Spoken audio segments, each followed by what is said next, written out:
Yeah, hello everyone. Welcome to this program. My name is Edith Declan, and I am a family nurse practitioner. I am also a nursing professor, so I teach nurses and nursing students.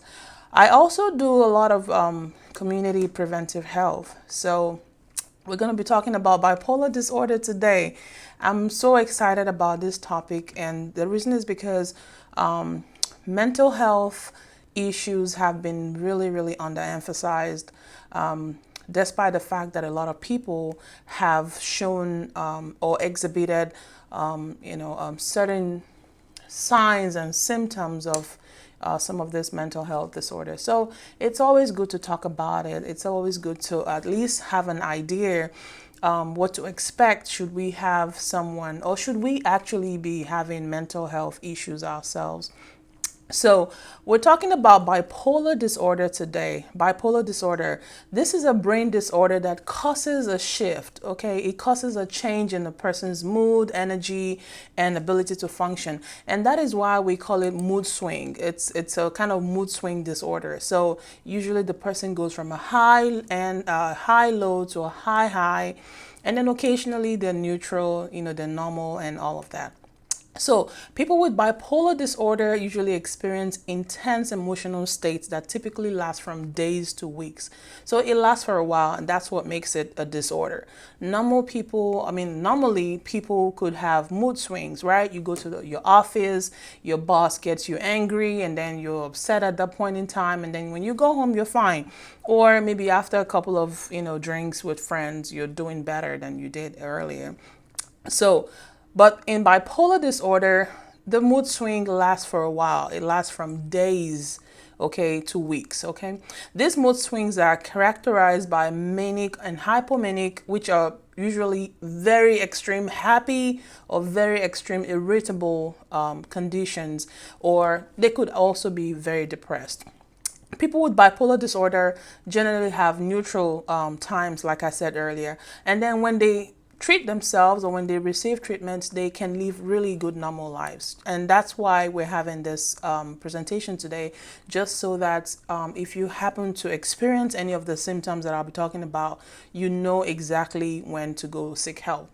Bipolar disorder can disrupt a lot of relationships, yes, and you'll be wondering, you're probably dating someone or you're married to someone, and they act out erratically many times. They just, they sometimes they're super happy and super excited, and then after a while they go so low, they're depressed, they don't want to talk to anybody, they are irritable, they get angry easily, or they lose their minds easily. So yes, the individual could have bipolar. It really disrupts the family dynamics.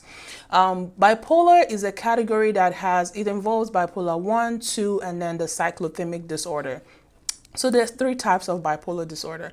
Now, bipolar disorder is genetic, okay? In many cases, it's genetic. So if you have a parent or a grandparent who had bipolar disorder, chances are you or somebody else, in your lineage might have the disorder. 80 to 90% of individuals with bipolar disorder have a relative. 80 to 90%, that's a very high percentage. Now, some other factors could induce bipolar disorder. Environmental factors like sleep. If an individual is not having enough sleep, they're not resting well.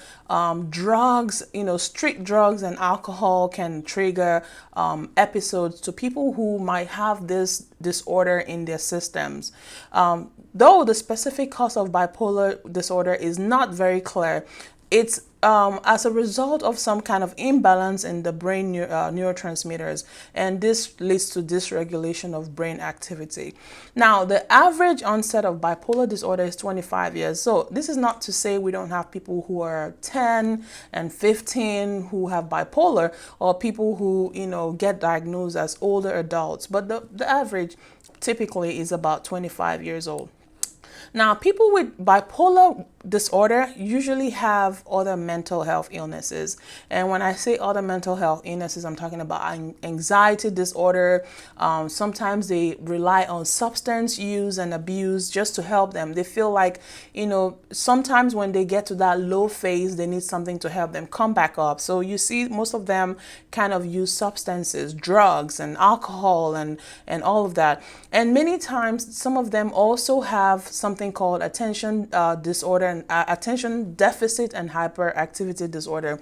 They don't pay attention, they're hyperactive, they don't finish up tasks, they're inattentive and all of that.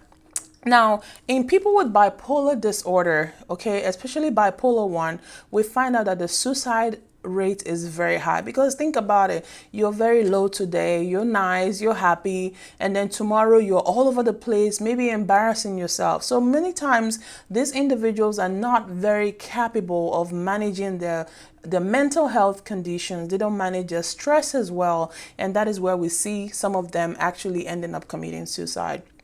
Now, I talked about 3 types of bipolar disorder. The first is bipolar 1, we have bipolar 2, and then we have the cyclothymic. So bipolar 1 is when a person has experiences a manic episode. Now, during this episode, people with bipolar 1, they kind of experience some increased intense energy, okay, and they feel on top of the world, okay, and they feel so good, like unusually great.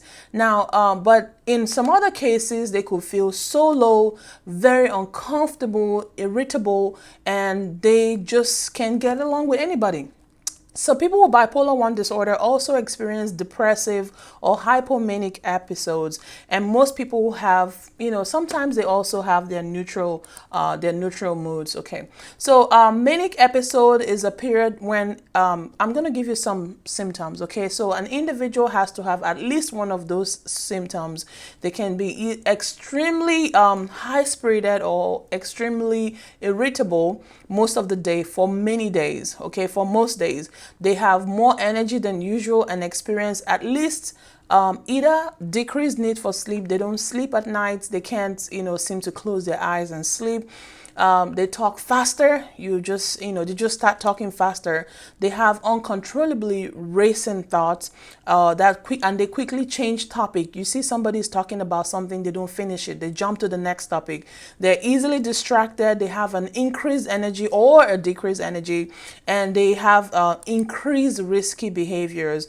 They don't think, they're not very rational. They just go ahead and do whatever they feel is good at the time. These behaviors must represent a change from the individual's normal pattern. Okay, so if you're a husband to a woman who, you feel like, oh, I just experienced something like this, then yes, it has to be experienced by somebody, a family, friend, or whatever. Symptoms must be severe enough to cause dysfunction. So people just don't want to wake up from the bed. They just want to sleep all day, or they get angry and break things, right? So I've seen those happen. So these are things that happen, and we just have to look out for them. Some people experiencing manic episodes also have disorganized thinking, false beliefs. They see things, they accuse people falsely, and it's not deliberate. These are just symptoms of some brain dysfunctions that they are experiencing, and these are known as psychotic futures. So when they start having hallucinations, seeing things, or hearing voices, then yes, they might be, they're definitely hallucinating and maybe having bipolar 1 disorder.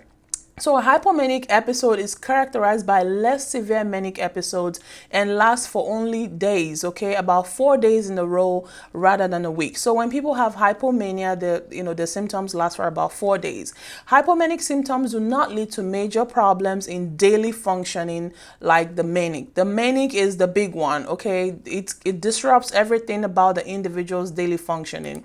Now, a major depressive episode is a period when the individual has any of these symptoms lasting for about 2 weeks, when they must have at least one of this. intense sadness or despair, feeling low, loss of interest in activities, feeling of worthlessness and guilt. And now a lot of people around us, it will be so you wouldn't believe the number of people who are really, really depressed, because every time they hold a conversation, it's all despair. They feel bad about themselves, they feel bad about everything. Nothing works. Nothing works. Yes, I understand sometimes, we try here and there and it seems like nothing is working. But of course, there are abilities to actually manage our stresses, makes us mentally stable. Now, in those individuals with major depressive episodes, they could be tired all the time. They have increased or decreased need for sleep. They have increased or decreased appetite. They're restless and they have slow speech or movement. They have a difficulty with concentration, and then they have frequent thoughts of death or suicide. So I don't know if you've ever had anybody who says at every slightest provocation they want to die, they want to kill themselves and all of that. Don't take those lightly, because those are signs of serious mental health disorders. All right, so treatment. Bipolar disorder can be managed effectively with treatment, and that is why we're having this presentation today. So do not deny it. A lot of people are in denial. A lot of people do not want to accept that they have a mental health condition, and that is why they go out there and do something and then get embarrassed, right? Because they had no idea what they were doing. So medication is the cornerstone of bipolar disorder, any kind of bipolar disorder. Though we have seen psychotherapy, which is talk therapy, conversation with a psychotherapist, work for people, and this has actually helped a lot of individuals and families to adhere to medications and prevent future mood swings or episodes.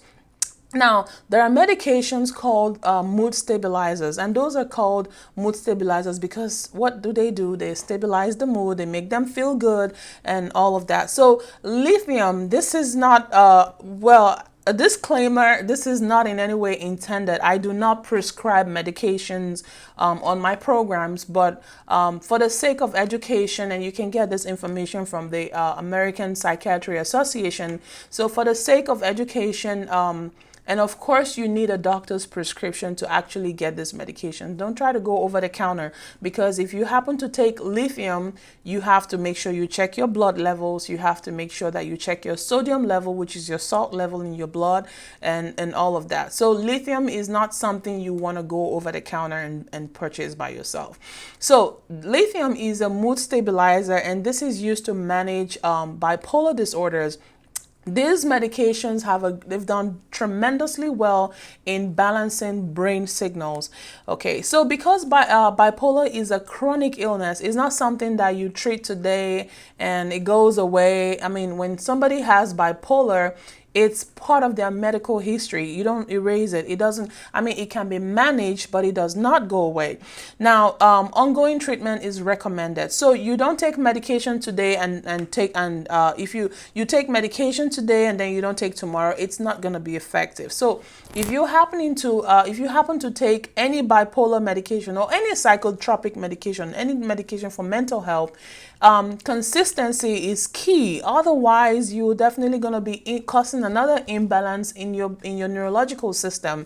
So bipolar disorder treatment, and with every other health situation that I always talk to people about, no two persons have the same functioning of their system. Yes, we all have the same anatomy, but so many things could be responsible for a variation in functioning. So this is something that has to be individualized. The medication is individualized. The dosage is individualized.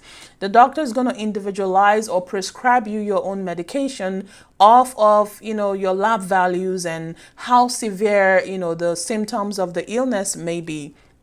Now, people might necessarily try a couple of medications before they find what really works for them. So don't give up if you happen to find yourself in this condition and nothing seems to be working. You might need to try a few other medications. Now, in very severe cases, we have things called electroconvulsive therapy, which is ECT, and this involves using of several rounds of brief electrical current to the scalp or the brain of the individual to kind of control things in the brain. Now, this induces seizure. It shakes up the brain in a way, that's the way I put it. It kind of shakes up the brain and then remodels the brain signaling. Okay. Now, family therapy is also very important for bipolar disorder because, again, the families have to understand what's going on. It's not something you want to do by yourself. Every person in the family has to, be on the same page as with regards to managing these disorders. Now, bipolar 2 is very similar to bipolar 1, but at least the individual has to have one major depressive episode and at least one hypomanic episode. So people usually return to their normal functionings after between episodes. Now, people with bipolar 2 disorder often seek treatment because now when they are hypomanic, they feel really good and nice and increased performance at school, and then all of a sudden they're crashing. So they happen to be the ones to actually look for help. People with bipolar 2 disorder frequently have other mental health illnesses, like I mentioned earlier: anxiety, attention deficit and hyperactivity disorder, depression, and all of those. All right, so for treatment of bipolar 2 is similar to bipolar 1, which is the mania, which is the lithium, and of course, behavioral therapy, psychotherapy, family therapy, electroconvulsive therapy is also very good. Now, cyclothymic disorder, it's cyclic, okay? So cyclothymic disorder is a milder form of this, the bipolar disorder, where they have mood swings and hypomania and depression occurring frequently. So it's kind of cyclic. Now, people with this often have lows and less, they have less highs. They have less severe symptoms than those who have bipolar 1 and 2. Now, this has to last for at least 2 years, and then within the 2 years, it should have lasted at least half the time and have not stopped for more than 2 months. So this this is where a psychiatrist is needed, because now they want to find out about your symptoms and how long have you had these symptoms, how long have you noticed this, and what have you done. Now, medication and psychotherapy, again, is very important for the cyclothymic disorder. And for many people, the psychotherapy has really helped them, get out of this cyclothymic disorder. And of course, to be able to manage the symptoms effectively, journaling is really advised. So you want to write down, how many days, what symptoms are you having, what made you feel better, what made you worse, did somebody get you angry, or did you just wake up and on the wrong side of the bed and just never got back on the right track. So this is where I'm going to call it a day. Thank you so much for joining me, and I hope to get all the questions. Send me your questions, whatever you need to know. I will be more than happy to answer you. Thank you, and have a great Sunday.